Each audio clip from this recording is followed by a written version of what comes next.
पूर्व केंद्रीय मंत्री सलमान खुर्शीद का बयान। घोसी उपचुनाव में विपक्ष की जीत हुई, जीत पर बोले सलमान खुर्शीद। हमें खुशी इस बात की है कि इतनी जल्दी इंडिया के बनने के बाद इंडिया का जो हमारा संकल्प है और इंडिया का जो एक अलायंस बना है, उसके बाद एक ये शुभ घटना घटी है। घोसी का चुनाव हम लोग जीते हैं। अब जाहिर है जब भी गठबंधन होता है तो कुछ ना कुछ हर एक का उसमें योगदान होता है, कुछ का ज्यादा कुछ का कम, कहीं पर कुछ कहीं पर कुछ, इसलिए इसमें हर एक ने अपना अपना योगदान दिया है और बहुत शानदार जीत है। जबकि बीजेपी वाले ये मान रहे थे कि घोसी में इस समय उनसे ये सीट नहीं छीनी जा सकती, लेकिन हम लोग जीते हैं और इसके लिए और ये हम समझते हैं कि हमारा सौभाग्य है कि सारे ही नेता विशेष वो नेता उत्तर प्रदेश से संबंधित है, जिसमें अखिलेश यादव जी हैं जो एक संगठन का मुख्य चेहरा है उत्तर प्रदेश में और पूरे देश के संगठन में। उनको भी बहुत बहुत बधाई। विपक्षी एकता गठबंधन का यूपी में कैसा होगा स्वरूप पर बोले सलमान खुर्शीद। हमारी जो भी गठबंधन में बातचीत हुई है, 3 बार हम लोग मिले हैं। हम लोग 3 बार मिलने के बाद हम लोगों ने एक निर्णय लिया था कि जहां जहां जिसका जितना बड़ा योगदान हो सकता है उसको वहां योगदान करने का पूर्ण अवसर मिलना चाहिए।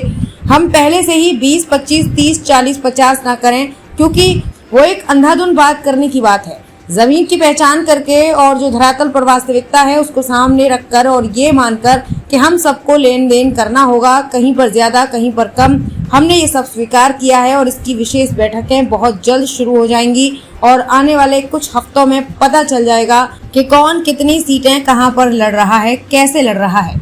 बंगाल में कांग्रेस से टकराव पर बोले सलमान खुर्शीद। टकराव चलते रहेंगे, गठबंधन जब होता है तो उस दिन पर्दे गिरा के आप अपने कार्यालय को बंद नहीं कर देते। जो कार्यकर्ताओं की अपेक्षाएं हैं, कार्यकर्ताओं की जो मंसूबे हैं, जो आप पार्टी में कहते चले आ रहे हैं, वो सब जिंदा रहता है। लेकिन कहीं ना कहीं एडजस्टमेंट करना होता है। क्या हम एडजस्ट करें, कितना एडजस्ट करें, इसलिए चर्चा होती है, इसलिए बातचीत होती है। लेकिन इस समय बहुत मजबूत इरादे हैं सभी पार्टियों के, चाहे वो बंगाल में हो, चाहे उत्तर प्रदेश में हो, चाहे वो महाराष्ट्र में हो, चाहे कर्नाटक में हो। सभी पार्टियां जो गठबंधन में आई हैं उनका एक बहुत बड़ा मजबूत संकल्प है कि हम लोग इसको कामयाब, तो उसके लिए भी हमको जो भी कुर्बानी देनी होगी वो हम देने के लिए तैयार हैं। G20 के डिनर गेस्ट लिस्ट से कांग्रेस अध्यक्ष मल्लिकार्जुन खड़गे को नहीं बुलाया गया, जिस पर बोले सलमान खुर्शीद। बहुत सारे लोग गए, बहुत सारे लोग नहीं भी गए। हमने इंडिया एयरलाइंस की ओर से कहीं कोई घोषणा नहीं की थी, हमको नहीं जाना है, हमें अलग रहना है। राष्ट्रभोज जो होता है, जो राष्ट्रपति की ओर से दिया जाता है, उसका दलगत राजनीति से भी उठकर एक महत्व होता है। दुनिया देख रही है और दुनिया देखती है उसमें किसने अपना रोल अदा किया है। जो जिसको सही लगता है वो अपनी समझ से वही निर्णय लेते हैं। हमें दुख है इस बात का कि अर्जुन खड़गे जी को नहीं आमंत्रित किया गया और कोई टेक्निकल बात वो कह देंगे कि हमने इसलिए आमंत्रित नहीं किया, केवल लीडर अपोजिशन नहीं है, उनकी कोई संख्या नहीं है। ये सारी बातें राष्ट्रीय भोज में करनी चाहिए, नहीं करनी चाहिए, ये सरकार को जवाब देना चाहिए।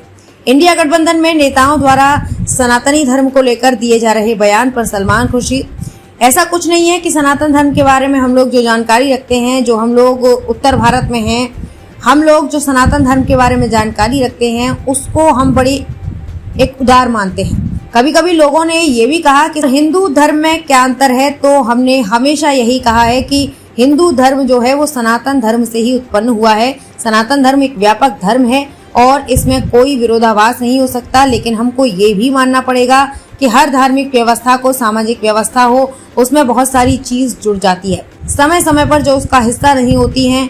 और उसी तरह से यहाँ दक्षिण में परंपरागत रूप से मनाया गया, पेरियार जी ने माना, अंबेडकर जी ने ये माना, जो स्वरूप धर्म का हमको दिखाई दिया जा रहा है वो धर्म नहीं है। उसमें कुछ लोगों ने ऐसी बातें जोड़ दी हैं जो धर्म का हिस्सा नहीं है। सनातन का मतलब होता है जो चीज हमेशा हमेशा रहती है। सनातन का धर्म वो नहीं होता कि यहाँ सामाजिक व्यवस्था में किसको पूजा करने का अधिकार देंगे, किसको नहीं देंगे। ये बातें बाद की हैं। उन बातों को लेकर अगर किसी ने विरोध किया, पेरियार जी ने किया या किसी और ने विरोध किया, तो उसी बात का जो भी प्रभाव पड़ा है। एक मुख्य चेहरा है उत्तर प्रदेश में और पूरे देश के संगठन में, यूपी में उनको भी बहुत बहुत बधाई। यूपी के अंदर इंडिया गठबंधन का स्वरूप कैसा होगा? आपकी पार्टी की कितनी सीटें? देखिए, हमारी जो भी गठबंधन में बातचीत हुई है, 3 बार हम लोग मिले हैं। हम लोग 3 बार मिलने के बाद हम लोगों ने एक निर्णय लिया था कि जहां जहां जिसका जितना बड़ा योगदान हो सकता है उसको वो योगदान करने का पूर्ण अवसर मिलना चाहिए। हम पहले से 20, 25, 30, 40, 50 की बात ना करें, क्योंकि वो एक अंधाधुन बात करने की बात है।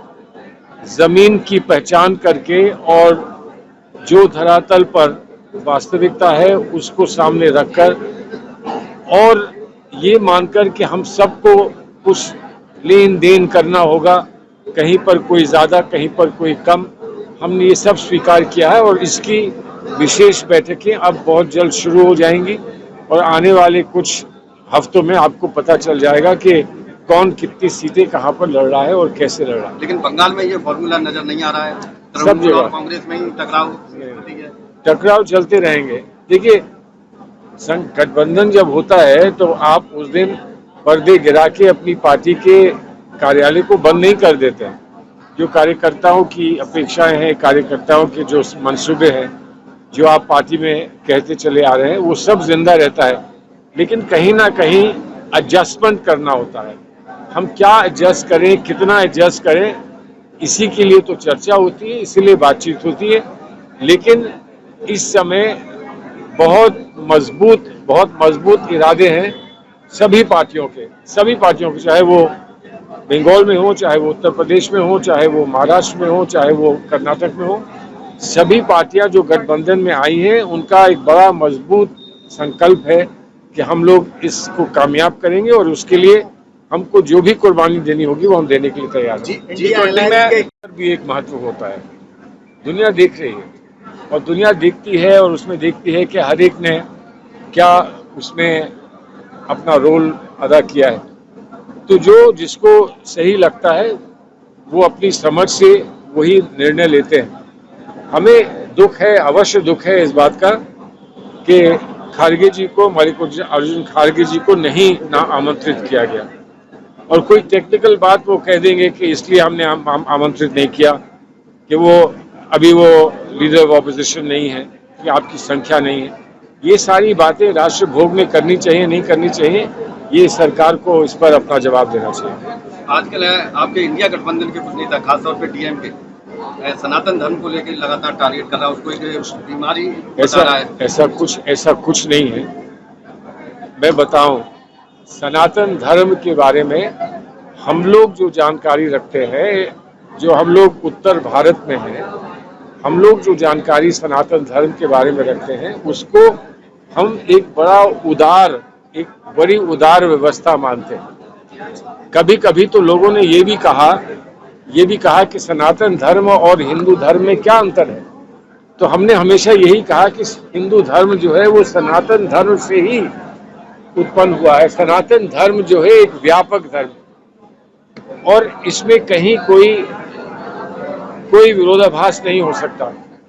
लेकिन हमको ये भी मानना पड़ेगा कि हर धार्मिक व्यवस्था हो, सामाजिक व्यवस्था हो, उसमें बहुत सारी चीजें वो जुड़ जाती हैं समय समय पर, जो वो उसका हिस्सा नहीं होती है। और उसी तरह से जहां दक्षिण में परंपरागत रूप से ये माना गया, पेरियार जी ने ये माना या अंबेडकर जी ने ये माना कि जो स्वरूप धर्म का हमको दिखाया जा रहा है वो धर्म नहीं है, उसमें कुछ लोगों ने ऐसी बातें जोड़ दी हैं जो धर्म का हिस्सा नहीं है। सनातन का मतलब होता है जो चीज हमेशा हमेशा रहती है। सनातन का धर्म वो नहीं होता कि यहाँ सामाजिक व्यवस्था में हम किसको पूजा करने का अधिकार देंगे, किसको नहीं देंगे। ये बातें बात की हैं। उन बातों को लेकर अगर किसी ने विरोध किया, पेरियार जी ने किया या किसी और ने किया, तो उस बात का जो भी प्रभाव पड़ा है वो पूरे देश पे देशव्यापी प्रभाव पड़ा है और उसको उस दृष्टिकोण से समझने का प्रयास करना चाहिए। धर्म का किसी ने विरोध किया है या धर्म को बुरा कहा है, ये बात जो है मैं समझता हूँ उचित नहीं है। लोग होते हैं जो नास्तिक होते हैं, वो भगवान में विश्वास नहीं रखते हैं। जो भगवान में विश्वास नहीं रखता है वो कहता है भगवान है ही नहीं। तो उससे हम ये मान लें कि जो भगवान में विश्वास रखता है उसका वो अपमान कर रहे हैं, तो वो बात सही नहीं होगी। आपको नहीं लगता ऐसे बयानों से नुकसान भी होगा? क्योंकि दो तरीके की विचारधारा अरे कैसे आप ना हो, आप लोग अगर ना हो तो कोई नुकसान ही ना हो। भाई जो भी प्रचार बढ़ता है, जो भी बात पहुंचती है वो आप ही के माध्यम से पहुंचती है। अब बहुत सारे लोग सोचते हैं कि आपको बंद कर दिया जाए तो कोई समस्या नहीं होगी, लेकिन आपके रहने से और बात को सब जगह पहुंच जाने से लोकतंत्र मजबूत होता है। लेकिन हम लोग निगेटिव पॉजिटिव दोनों ही चीजें दिखाते हैं। अरे तो आप दिखाएं, इसीलिए तो हम आपका समर्थन करते हैं कि आपको हम ये कहें कि सिर्फ पॉजिटिव दिखाना, नेगेटिव मत दिखाना। तो उसका मतलब ये है कि हम आपके स्वतः निर्णय लेने के अधिकार को समाप्त कर रहे हैं। हम आपका सम्मान करते हैं, इसलिए आप नेगेटिव बात भी दिखाते हैं तो हम उसे आपके सम्मान के साथ उसे सुनते हैं, लेकिन उसका जवाब देते हैं। इतनी आपसे उम्मीद रखते हैं कि जब हम उसका जवाब देंगे तो उसको भी आप प्रकाशित करेंगे।